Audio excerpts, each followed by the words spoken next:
appelle au peuple, face à la catastrophe économique et sociale actuelle, s'unir pour en finir avec le système autocratique et se donner un nouveau pouvoir, un pouvoir patriotique et démocratique. Béninoises et Béninois, mes chers compatriotes, tant de l'intérieur que de la diaspora. Le 15 août 2015, le comité central du Parti communiste du Bénin, réuni en session extraordinaire après constat de la catastrophe révélée par les élections calamiteuses, communales et législatives de 2015, a fait publier la déclaration dont le contenu suit. Je cite, « Souvenons-nous, depuis 25 ans, les élections n'ont été que fraudes, fraudes qui ne font que croître, année après année. Les dernières élections sont un modèle du genre. Des occasions où l'on vient souiller et droguer le peuple avec l'argent du pillage des ressources nationales. Le plus grand bandit devient le héros et le gagnant des périodes électorales et produit les honorables entre griffes députés, les conseillers communaux et le président de la République, qui, chacun à son poste, s'évertue à piller de nouveau et constituer le trésor de guerre pour les échéances suivantes. Les mafieux se reproduisent ainsi à une vitesse stupéfiante et nous inondent de leurs rejetons, prêts à remplacer leur père biologique ou spirituel. Si on ajoute à cette situation les agissements de certains organes de régulation et de contrôle, et notamment la Cour constitutionnelle, qui s'est convertie carrément en appendice du pouvoir exécutif, on peut conclure que le renouveau démocratique, né de la conférence nationale de février 1990, est en fin de course. Les règles de fonctionnement du pays élaborées en 1990 sont manifestement en faillite. Dans ces conditions, avec les prochaines élections présidentielles, l'année 2016, poursuit toujours le communiqué, le pays court à la catastrophe. La seule manière de l'éviter, c'est la réunion des États généraux du peuple pour refonder les règles de notre vivre ensemble et pour une nouvelle gouvernance qui tourne le dos aux errements actuels du renouveau démocratique. Rien de bon pour le peuple ne sortira des prochaines élections présidentielles, poursuit le communiqué bien sûr. Voilà pourquoi le comité central du Parti communiste du Bénin appelle tous les patriotes, toutes les organisations démocratiques, toutes les bonnes volontés de ce pays à travailler d'arrache-pied pour la réunion d'une grande assise nationale afin de refonder les bases du pays pour lui permettre de prendre un nouveau départ. Fin de citation. Cet appel a été repris par les personnalités telles que Feu Albert Tewedre,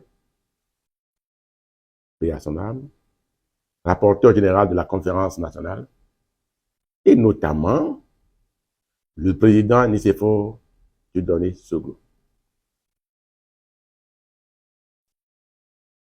Dans ce cadre, des dispositions ont été prises pour la réunion des forces en accord avec cet appel. C'est ainsi que, le 29 octobre 2015, à la Bourse de travail à Cotonou, le Front de refus Wahala a été créé. Avec cette déclaration, je cite, « L'heure est grave. Le Bénin traverse un moment difficile et délicat de son histoire.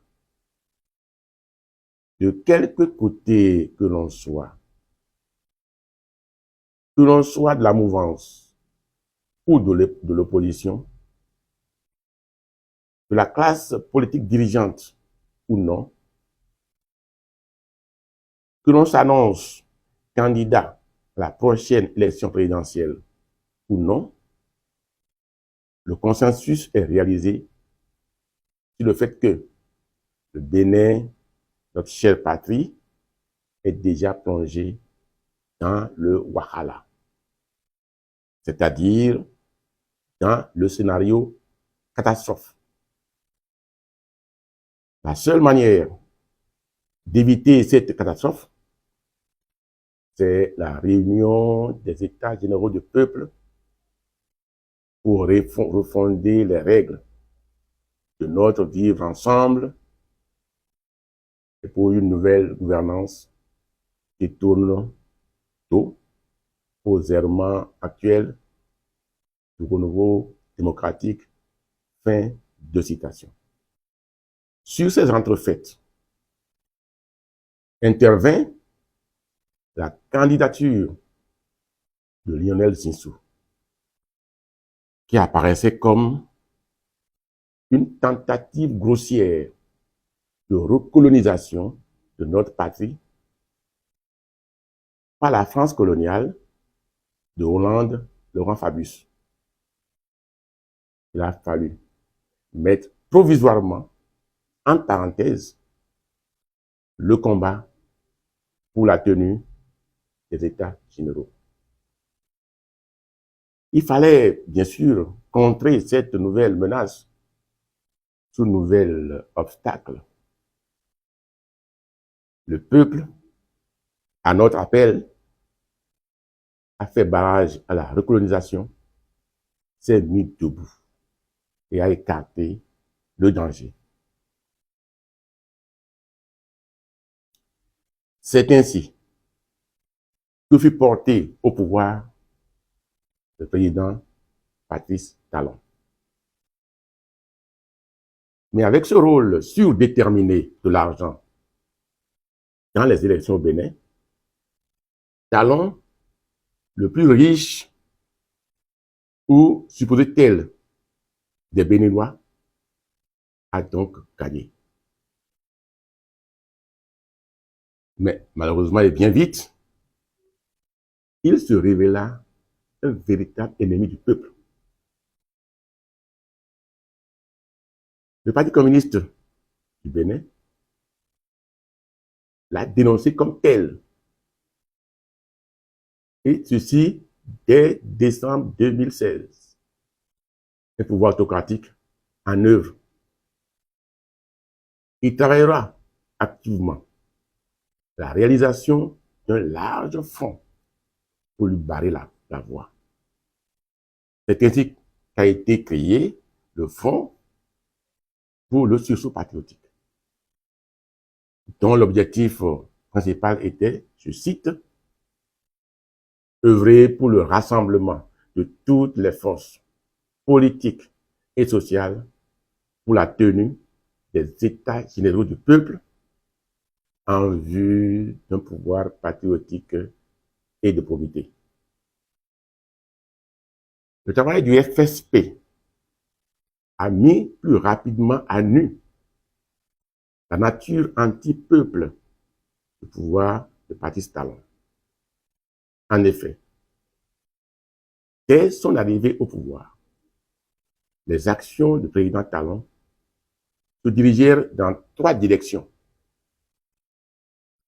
La première, planifier méthodiquement une politique de famine pour le peuple, détruire l'homme dans ses conditions de vie ordinaires, quotidiennes, en s'attaquant aux modes ordinaires de survie des gagne-petits,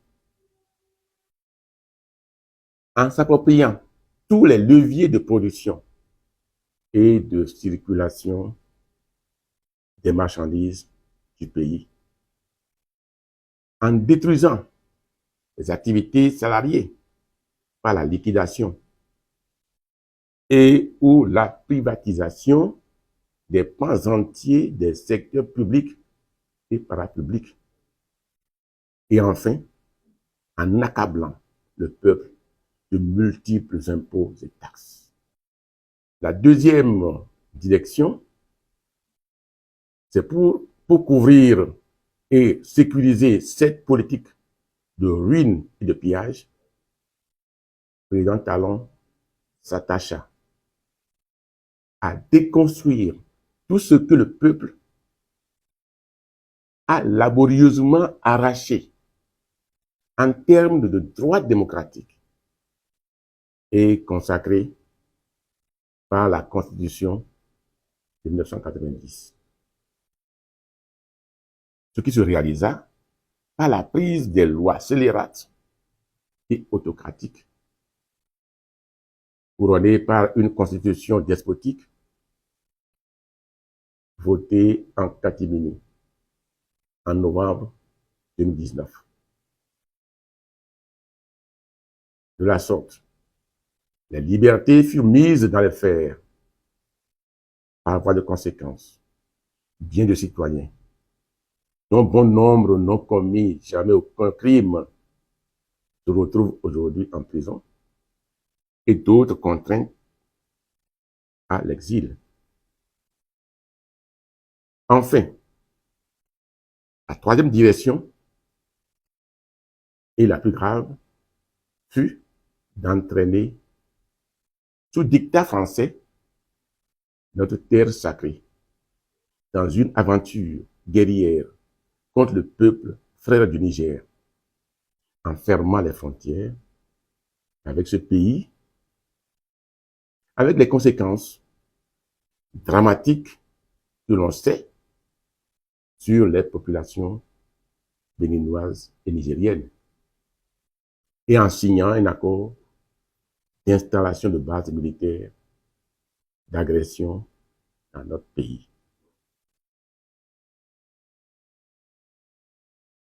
Au moment où notre président posait un tel acte aussi grave, je lui ai adressé des lettres ouvertes, dont une en particulier, en les termes que voici, je cite: « Quel intérêt stratégique ou économique aujourd'hui poussera le Bénin à aller faire la guerre au Niger, ou tout au moins à aller affamer les populations sœurs du Niger?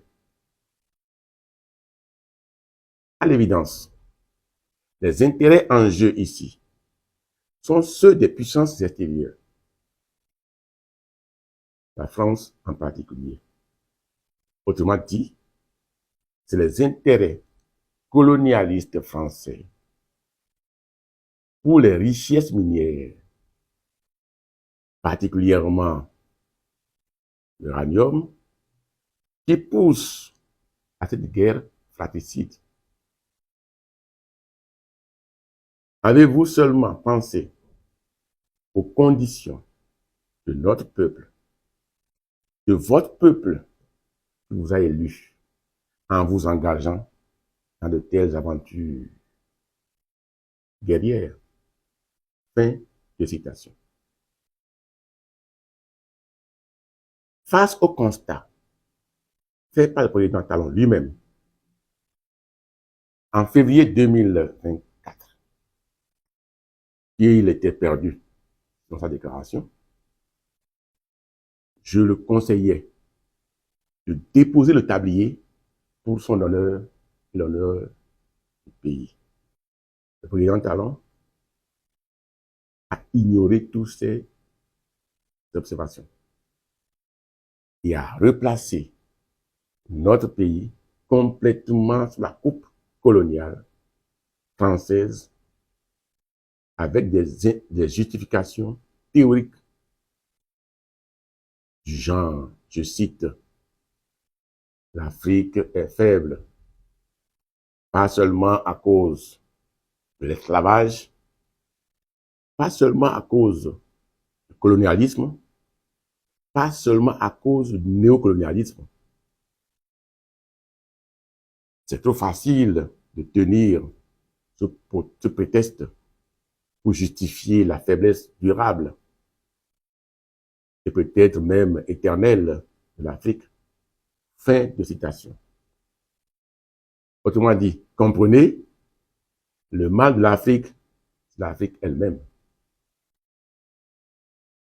Patrice Talon se fait ainsi le porte-voix des esclavagistes qui ont déporté et assassiné des millions d'hommes et de femmes d'Afrique.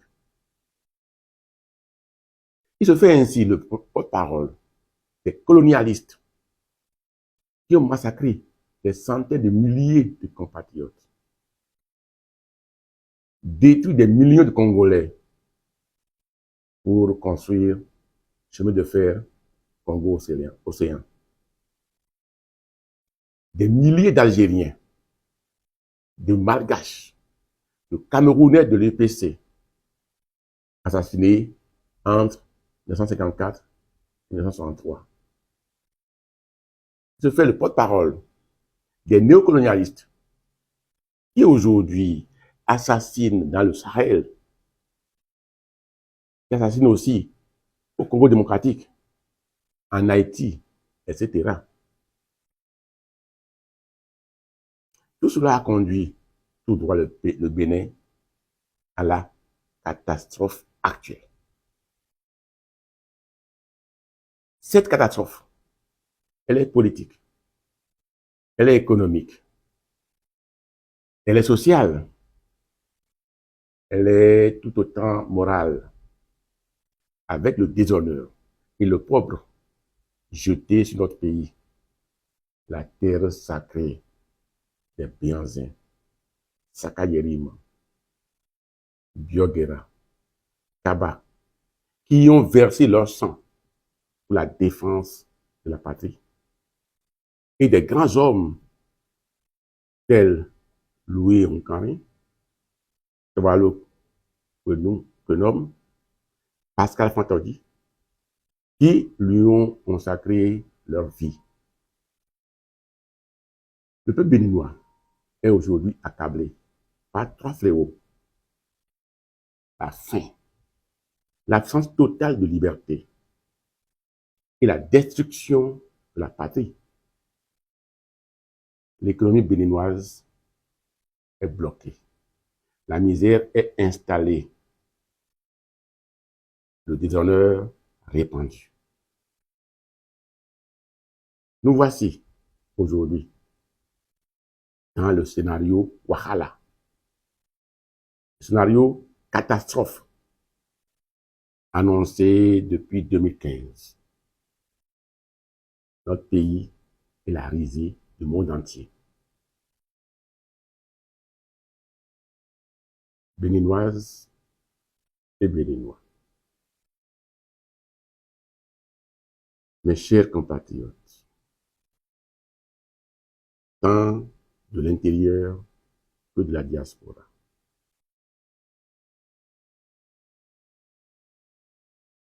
c'est dans le malheur que l'on reconnaît les grands peuples. Dans les circonstances exceptionnelles qui sont les nôtres aujourd'hui, il faut la bravoure pour faire face à l'adversité, pour la défense de la vie, de la patrie, de la démocratie. Pour cela, il faut l'union indéfectible entre les combattants, cimentés par la même cause. C'est pourquoi, peuple béninois,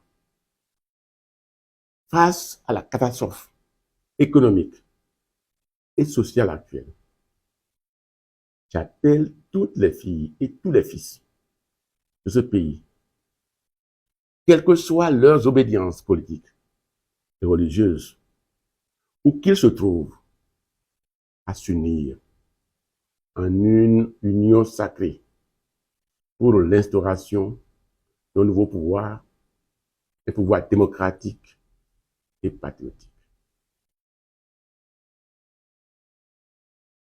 afin de mettre fin à la misère, recouvrer nos libertés confisquées,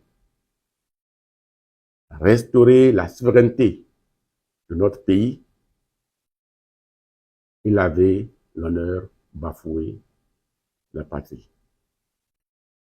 Cotonou, le 6 juin 2024. Philippe Ngoudianoumé, professeur de droit constitutionnel à la retraite, président de l'Alliance pour la patrie, premier secrétaire du Parti communiste du Bénin. Je vous remercie.